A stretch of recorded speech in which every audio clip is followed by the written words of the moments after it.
In today's video, I'm going to teach you how to change colors of your template in Framer. If you've imported a template and want it to match your brand or simply refresh the look, this quick walkthrough will show you exactly where to make those changes. First, head to Framer in your browser and open the project that contains the template. When the canvas loads, navigate to the page you want to update so you can see the elements you plan to recolor.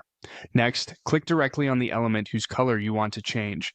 This could be a section background, a card, a button, or any frame. Tip: make sure you've selected the exact layer. If it's inside a group or component, click until the bounding box hugs only the target layer and confirm the selection in the left sidebar. With that layer selected, look to the right-hand side of the screen and open the Style panel. This is the control center for visual properties and is where you'll edit colors, borders, and effects. Inside the Style panel, locate the Styles area. You'll see options for fill, stroke, shadows, and more. We'll focus on fill because that's what drives the main color on most elements.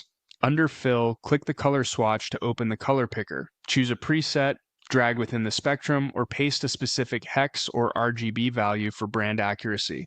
Adjust opacity if you need transparency, and if your design calls for it, switch to a gradient and set your stops for a subtle blend. If the color doesn't change, the element may inherit styling from a component or token.